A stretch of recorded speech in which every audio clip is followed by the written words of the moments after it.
After this agreement, the women cross-border traders, the rural women crossing the borders, they should not be harassed. They should be very confident. They should be very confident that their political leaders have signed an agreement that nobody can block them on the borders. That the small-scale farmer who is growing any crop should be able to market her products.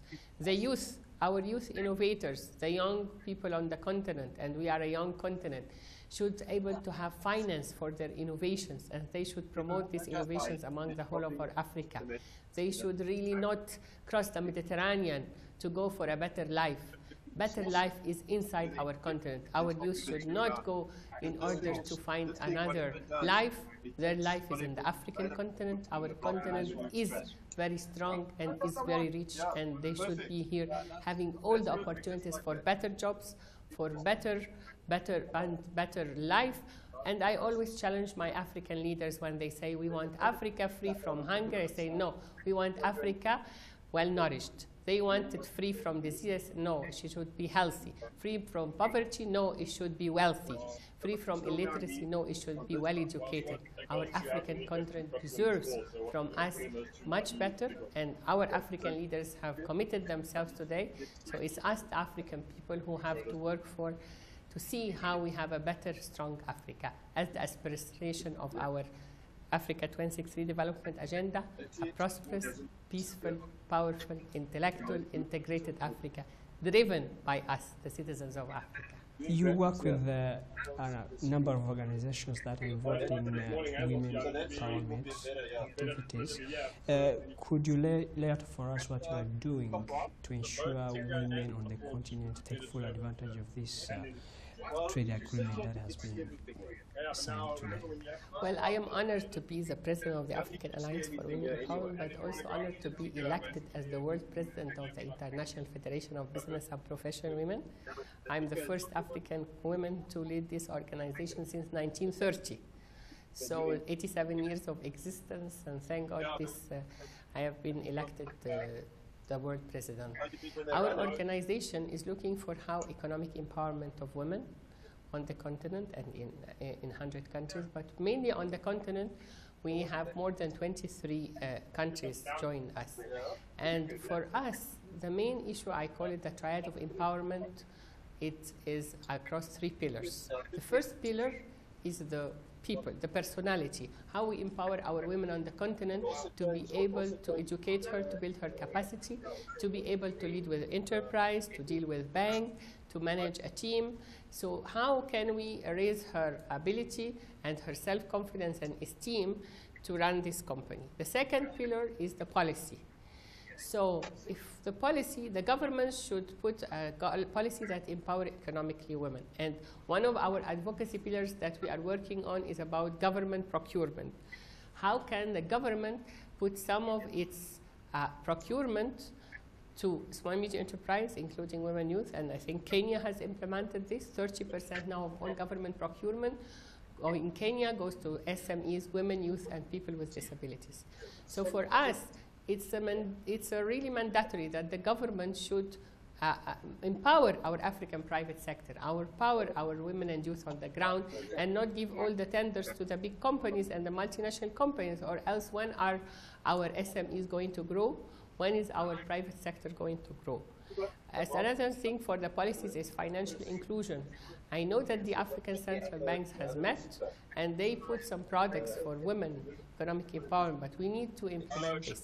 The third pillar that we are looking for is the product. If we empower the women in the ground, we build their self-confidence, esteem, and we train them, and we have the policy in place. What product does she have to offer to our continent and the society? She has to have a good product, strong, meet the criteria in order to be able to achieve our intra-African trade. So what we are doing actually is see how through business development centers, business incubators, to empower her to build her product with reference to branding, packaging, and designing. You see this historical agreement that has been signed today is something everybody is excited about. But some people argue that some agreements in regional blocks are not working effectively, and they say this is indicative, or this is a sign that this particular agreement on the continental level is not going to work. What is your take on that? Well, my take on that actually is that we have to celebrate today as a historical moment for our African continent, and all of us as African people.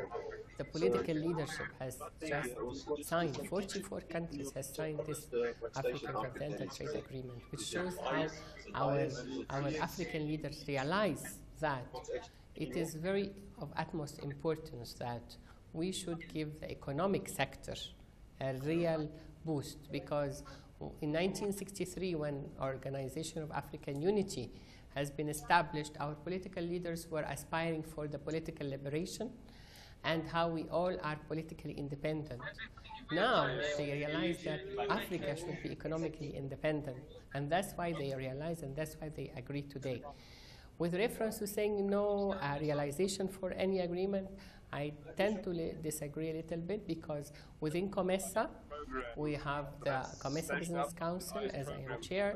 We are implementing a lot of our agreements with reference to our intra-COMESA trade. The private sector has a voice with the heads of states of COMESA.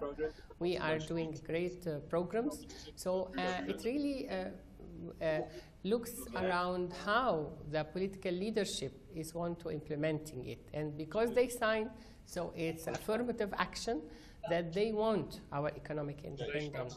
Because as just the president of Ivory Exim Bank has said that in 18-something, when the colonization have just signed some agreements and some communications saying that those in Africa, they should not be industrializing, you know? And that's exactly what put us today, that for an Africa Continental Trade Agreement, we need to have industrialization. We need to empower our African private sector. You can see the commitments of all our governments that have signed this agreement of a free continental free trade area.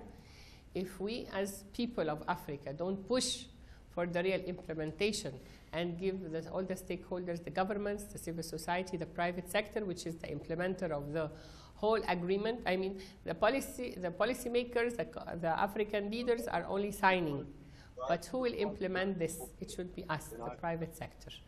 So the private sector has a big role to play in the continent and for empowering our African private sector, including women and youth. You pointed out that Africans should stop importing technologies, industrial products, and start to create their own. Do you think Africa has what it takes to achieve that? Well, if we have all the human resources, 1.2 billion. We have all the natural resources of the world. Africa is the most richest continent in the world, but unfortunately, the people are the poorest because we don't invest in our human resources, including women and youth. We don't invest in our scientific research and technology, and that's exactly the main issue of how we make industrialization.